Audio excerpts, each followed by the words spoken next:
ಎಲ್ಲರಿಗೂ ನಮಸ್ತೆ. ನಾನು ನಿಮ್ಮ MLM ಕೋಚ್ ಸಂಜಯ್ ಮಾತಾಡ್ತಿರುವಂಥದ್ದು. ಸ್ನೇಹಿತರೆ, ಈ ಒಂದು ವಿಡಿಯೋದಲ್ಲಿ ಡೈರೆಕ್ಟ್ ಸೆಲ್ಲಿಂಗ್ ಇಂಡಸ್ಟ್ರಿಗೆ ಜಾಯ್ನ್ ಆದಂತ ವ್ಯಕ್ತಿ ಯಾವ ಸಂದರ್ಭದಲ್ಲಿ ಈ ಒಂದು ಡೈರೆಕ್ಟ್ ಸೆಲ್ಲಿಂಗ್ ಬಿಸ್ನೆಸ್ ನ ಕ್ವಿಟ್ ಮಾಡ್ತಾರೆ ಅನ್ನೋದ್ರ ಬಗ್ಗೆ ನಾನು ವಿಡಿಯೋ ಮಾಡ್ತಾ ಇದ್ದೀನಿ. ಮೊದಲನೇದು, ಯಾವಾಗ ಜನರು ಒಂದು ಕಡೆ ಕೆಲಸ ಮಾಡ್ಕೊಳ್ತಾ ಪಾರ್ಟ್ ಟೈಮ್ ನಲ್ಲಿ ಕೆಲಸ ಮಾಡ್ತಿರ್ತಾರೆ, ಅವರುಗಳು ಈ ಒಂದು ಬಿಸ್ನೆಸ್ ನ ಕ್ವಿಟ್ ಮಾಡುವಂತ ಪರ್ಸೆಂಟೇಜ್ ಜಾಸ್ತಿ ಇರುತ್ತೆ. ಯಾಕೆ ಅಂತಂದ್ರೆ ಅವ್ರು ಆಲ್ರೆಡಿ ಒಂದ್ ಕಡೆ ಕೆಲಸ ಮಾಡ್ತಿರ್ತಾರೆ, ಅಲ್ಲಿ ಆಲ್ರೆಡಿ ಒಂದು ಇನ್ಕಮ್ ಅಂತ ಬರ್ತಾ ಇರುತ್ತೆ. ಆ ಒಂದು ಇನ್ಕಮ್ ನಿಂದ ಅವರ ಒಂದು ಕಮಿಟ್ಮೆಂಟ್ ಗಳನ್ನ ಕ್ಲಿಯರ್ ಮಾಡ್ಕೊಳ್ತಾ ಇರ್ತಾರೆ. ಇಲ್ಲಿ ಒಂದು ಎಕ್ಸ್ಟ್ರಾ ಇನ್ಕಮ್ ಬರುತ್ತೆ, ಒಂದು ಎಕ್ಸ್ಟ್ರಾ ಇನ್ಕಮ್ ನ ಮಾಡಬಹುದು ಅನ್ನೋ ಒಂದು ಕಾರಣಕ್ಕೆ ಅವ್ರು ಇಲ್ಲಿ ಒಂದು ವರ್ಕ್ ಮಾಡ್ತಾ ಇರ್ತಾರೆ. ಅಲ್ಲಿ ಅತಿ ಹೆಚ್ಚು ಟೈಮ್ ನಾವು ಸ್ಪೆಂಡ್ ಮಾಡ್ತಿರೋದ್ರಿಂದ, ಅಲ್ಲಿ ಅತಿ ಹೆಚ್ಚು ವರ್ಕ್ ಲೋಡ್ ಇರೋದ್ರಿಂದ ಇಲ್ಲಿ ಟೈಮ್ ಕೊಡೋದಕ್ಕೆ ಆಗ್ತಾ ಇರಲ್ಲ. ಅಂಡ್ ಇರುವಂತ ಕಡಿಮೆ ಟೈಮ್ ಏನಿರುತ್ತೆ, ಎಕ್ಸ್ಟ್ರಾ ಟೈಮ್ ಅಂತ ಏನಿರುತ್ತೆ, ಅಲ್ಲಿ ಕೆಲಸ ಮಾಡಿ ಉಳಿದ ಟೈಮ್ ಏನಿರುತ್ತೆ, ಆ ಟೈಮ್ನಲ್ಲಿ ಕೆಲಸ ಮಾಡಬೇಕು ಅಂತಂದ್ರೆ ತುಂಬಾನೇ ಅವರಿಗೆ ಮೋಟಿವೇಶನ್ ಇರಬೇಕು. ನಾನಿನ್ನು ಅತಿ ಹೆಚ್ಚು ಹಣವನ್ನು ಸಂಪಾದನೆ ಮಾಡಬೇಕು, ಅತಿ ಹೆಚ್ಚು ಹಣವನ್ನು ಉಳಿಸಬೇಕು ಅಂತೇಳಿ ಒಂದು. ಎರಡನೇದು, ಅಲ್ಲಿ ಏನ್ ಕೆಲಸ ಮಾಡಿ ತುಂಬಾನೇ ಸ್ಟ್ರೆಸ್ ಅನುಭವಿಸಿರ್ತಾರೆ, ಆ ಸ್ಟ್ರೆಸ್ ನಲ್ಲಿ ಇಲ್ಲಿ ಬಂದು ವರ್ಕ್ ಮಾಡುವಂತ ಮನಸ್ಥಿತಿ ತುಂಬಾ ಜನರಿಗೆ ಇರಲ್ಲ. ಡಿಸಿಷನ್ ತಗೊಂಡ್ಬಿಡ್ತಾರೆ ಜಾಯ್ನ್ ಆಗೋಣ, ವರ್ಕ್ ಮಾಡೋಣ ಅಂತೇಳಿ. ಬಟ್ ಅವ್ರು ಯಾವ ಒಂದು ಕಾರಣಕ್ಕೆ ವರ್ಕ್ ನ ಸ್ಟಾರ್ಟ್ ಮಾಡಿರ್ತಾರೆ, ಆ ಒಂದು ಕಾರಣವನ್ನ ಇಟ್ಕೊಂಡು ಎವ್ರಿ ಡೇ ಅಲ್ಲೂ ಕೆಲಸ ಮಾಡ್ಕೊಳ್ತಾ ಇಲ್ಲೂ ಕೆಲಸ ಮಾಡೋರ ಸಂಖ್ಯೆ ತುಂಬಾನೇ ಕಡಿಮೆ ಆಗಿರೋದ್ರಿಂದ ಪಾರ್ಟ್ ಟೈಮ್ ನಲ್ಲಿ ಕೆಲಸ ಮಾಡ್ತಿರೋರೆ ಈ ಒಂದು ಇಂಡಸ್ಟ್ರಿ ಅತಿ ಹೆಚ್ಚು ಜನರು ಇಂಡಸ್ಟ್ರಿನ ಕ್ವಿಟ್ ಮಾಡ್ತಿರುವಂಥದ್ದು. ಹಾಗಾಗಿ ಅವ್ರಿಗೆ ನಾನು ಸಲಹೆ ಕೊಡುವಂಥದ್ದು, ನೀವೇನಾದ್ರೂ ಈ ಒಂದು ವಿಡಿಯೋ ನೋಡ್ತಾ ಇದ್ದೀರಾ, ನೀವು ಪಾರ್ಟ್ ಟೈಮ್ ನಲ್ಲಿ ಕೆಲಸ ಮಾಡ್ತಾ ಇದ್ದೀರಾ ಅಂತಂದ್ರೆ ನಿಮಗೆ ಕೊಡುವಂತ ಸಲಹೆ, ಈ ಇಂಡಸ್ಟ್ರಿಯಲ್ಲಿ ನೀವು ಸಕ್ಸಸ್ ಆಗಬೇಕು ಅಂತಂದ್ರೆ ವೆರಿ ಇಂಪಾರ್ಟೆಂಟ್, ನೀವು ಅಲ್ಲಿ ಏನ್ ಕೆಲಸ ಮಾಡ್ತಾ ಇದ್ದೀರಾ ಆ ಕೆಲಸ ಮಾಡ್ಕೊಂತಾನೆ ಕನಿಷ್ಠ ದಿನಕ್ಕೆ ಅರ್ಧ ಗಂಟೆ ಆದ್ರೂ ನೀವು ಸ್ಪೆಂಡ್ ಮಾಡಿ, ಅಟ್ಲೀಸ್ಟ್ 1 hour ಆದ್ರೂ ನೀವು ಸ್ಪೆಂಡ್ ಮಾಡಿ.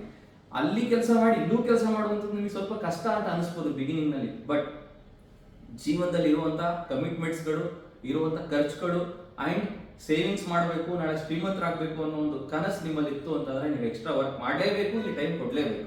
ಅದರ್ವೈಸ್ ನಿಮ್ಗೆ ಅಲ್ಲಿ ಏನ್ ಬರ್ತಾ ಇದೆ ಆ ಸ್ಯಾಲರಿಯಲ್ಲಿ ಜಸ್ಟ್ 3 ಹೊತ್ತಿನ ಊಟಕ್ಕೆ ಬಟ್ಟೆಗೆ ನಿಮಗೆ ಈಕ್ವಲ್ ಆಗುತ್ತೆ, ಬಿಟ್ರೆ ದೊಡ್ಡ ದೊಡ್ಡ ಕನಸುಗಳನ್ನ ಕಾಣೋದಕ್ಕಾಗಲ್ಲ, ನನಸು ಮಾಡ್ಕೊಳ್ಳೋದಕ್ಕಾಗಲ್ಲ.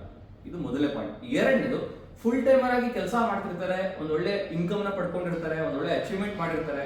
ಅಂತ ಸಂದರ್ಭದಲ್ಲಿ ಯಾವಾಗ ಅವರು ಫೇಮಸ್ ಆಗ್ತಾ ಹೋಗ್ತಾರೆ, ಹೆಸರನ್ನ ಗಳಿಸ್ತಾ ಹೋಗ್ತಾರೆ, ಅಂತ ಸಂದರ್ಭದಲ್ಲಿ ಡಿಫರೆಂಟ್ ಕಂಪನಿಯ ಲೀಡರ್ಸ್ಗಳು, ಅಂದ್ರೆ ನಮಗಿಂತ ತುಂಬಾನೇ ಬುದ್ಧಿವಂತರಿರುವಂತ ಲೀಡರ್ಸ್ಗಳು ನಮಗೆ ಅಪ್ರೋಚ್ ಮಾಡ್ತಾರೆ. ಸ್ನೇಹಿತರೆ, ನಮಗೆ ಗೊತ್ತಿರಲ್ಲ ಅವರು ಅವ್ರ ಕಂಪ್ನಿಗೆ ಅಪ್ರೋಚ್ ಮಾಡ್ತಾರೆ ಅಂತ ಅಥವಾ ಮಾಡ್ತಿದ್ದಾರೆ ಅಂತೇಳಿ. ಹಾಗೆ ನಮ್ಮನ್ನ ಎಡಿಫೈ ಮಾಡಿ, ಹೈಲೈಟ್ ಮಾಡಿ, ನಿಮ್ ಟೀಮ್ ಹಾಗಿದೆ ಹೀಗಿದೆ, ನೀವು ಅದೇ ವರ್ಕ್ ಅನ್ನ ನಮ್ಮ ಕಂಪ್ನಿಯಲ್ಲಿ ಮಾಡಿದ್ರೆ ಅಷ್ಟು ಇನ್ಕಮ್ ನೀವು ತಗೊಳ್ಬಹುದು, ಇಷ್ಟು ಇನ್ಕಮ್ ನೀವು ತಗೊಳ್ಬಹುದು, ನೀವು ಇಡೀ ಟೀಮ್ ನ ಇಲ್ಲಿ ಶಿಫ್ಟ್ ಮಾಡಿಸ್ಬಿಟ್ರೆ ನಿಮ್ಗೆ ಒಂದು ಕಾರ್ನ ಗಿಫ್ಟ್ ಆಗಿ ಕೊಟ್ಬಿಡ್ತೀವಿ, ಹಾಗೆ ಮಾಡ್ತೀವಿ ಹೀಗೆ ಮಾಡ್ತೀವಿ ಅಂತ ಹೇಳಿ ಹಲವಾರು ಆಫರ್ಗಳನ್ನ ಕೊಟ್ಟು ನಿಮ್ಮನ್ನ ಅವರ ಕಂಪ್ನಿಗೆ ಸೆಳೆಯುವಂತ ಪ್ರಯತ್ನ ಮಾಡ್ತಿರ್ತಾರೆ ಸ್ನೇಹಿತರೆ. ಅಂತ ಒಂದು ಪ್ರಯತ್ನದಲ್ಲಿ ತುಂಬಾ ಜನರು ಮಾಡ್ಕೊಳ್ಳುವಂತ ಮಿಸ್ಟೇಕ್ ಏನು ಅಂತಂದ್ರೆ, ಇಲ್ಲಿ ಕೆಲಸವನ್ನ ಸ್ಟಾಪ್ ಮಾಡಿ ಅವರು ಹೊಸ ಕಂಪ್ನಿಗೆ ಜಾಯ್ನ್ ಆಗುವಂತ ಒಂದು ತಪ್ಪು ನಿರ್ಧಾರವನ್ನು ಮಾಡ್ತಾರೆ. ಈ ನಿರ್ಧಾರದಿಂದಲೇ ಇವತ್ತು ತುಂಬಾ ಜನ ಲೀಡರ್ಸ್ಗಳು ಇವತ್ತು ಯಶಸ್ಸನ್ನ ಕಾಣೋದಕ್ಕಾಗ್ತಾ ಇಲ್ಲ. ಮತ್ತೆ ಅಲ್ಲೂ ಕೂಡ ಅದೇ ವರ್ಕ್ ನ ಮಾಡಬೇಕು, ಇಲ್ಲೇ ವರ್ಕ್ ಮಾಡ್ತಿರ್ತಾರೆ, ಅದು ಅಂಡ್ ಹೆಸರು ಕೆಡ್ಸ್ಕೊಂಡಿರ್ತಾರೆ, ಇವರು ಕಂಪ್ನಿಯಿಂದ ಕಂಪ್ನಿಗೆ ಜಂಪ್ ಮಾಡುವಂತ ಲೀಡರ್ ಅಂತೇಳಿ. ಹಾಗೆ ಆದಾಗ ಎಲ್ಲ ಒಂದ್ ಕಡೆ ನಮಗೆ ಇಂಟ್ರೆಸ್ಟ್ ಕಡಿಮೆ ಆಗುತ್ತೆ ಇಂಡಸ್ಟ್ರಿಯಲ್ಲಿ. ಅಂತ ಸಂದರ್ಭದಲ್ಲಿ ಈ ಬಿಸ್ನೆಸ್ ನಾವು ಕ್ವಿಟ್ ಮಾಡ್ತೀವಿ. ಹಾಗೆ ಆಗೋದಕ್ಕಿಂತ ಒಂದೇ ಕಂಪ್ನಿಯಲ್ಲಿ ಸ್ಟಿಕ್ ಆನ್ ಆಗಿ ಸ್ವಲ್ಪ ಯಶಸ್ಸು ಡಿಲೇ ಆದ್ರೂ ಪರವಾಗಿಲ್ಲ, ನಾವು ಟೈಮ್ ತಗೊಂಡ್ರು ಪರವಾಗಿಲ್ಲ, ಸಕ್ಸಸ್ ಕಡೆ ಫೋಕಸ್ ಮಾಡಿದ್ರೆ ಯಶಸ್ಸನ್ನ ಪಡ್ಕೋಣ ಒಂದೇ ಕಂಪ್ನಿಯಲ್ಲಿ. ಅಂಡ್ ಆ ಒಂದೇ ಕಂಪ್ನಿಯಲ್ಲಿ ಸರಿಯಾದ ಪ್ರಾಡಕ್ಟ್ಸ್ ಇರುವಂಥದ್ದು, ಕ್ವಾಲಿಟಿ ಪ್ರಾಡಕ್ಟ್ಸ್ ಇರುವಂಥದ್ದು, ಲೀಗಲ್ ಆಗಿರುವಂಥದ್ದು ಕಂಪನಿ ಅಂಡ್ ಕರೆಕ್ಟ್ ಆಗಿ ಪೇಮೆಂಟ್ ಕೊಡ್ತಿರುವಂಥದ್ದು, ಇವೆಲ್ಲವೂ ಕರೆಕ್ಟ್ ಇರುವಂಥ ಒಂದು ಸಂಸ್ಥೆಯನ್ನು ನೀವು ಆಯ್ಕೆ ಮಾಡ್ಕೊಂಡ್ರು ತುಂಬಾ ಇಂಪಾರ್ಟೆಂಟ್ ಅಂತ ಹೇಳ್ತಾ ನಾನು ಮಾತನಾಡೋದು ಮುಗಿಸ್ತೀನಿ. Thank you.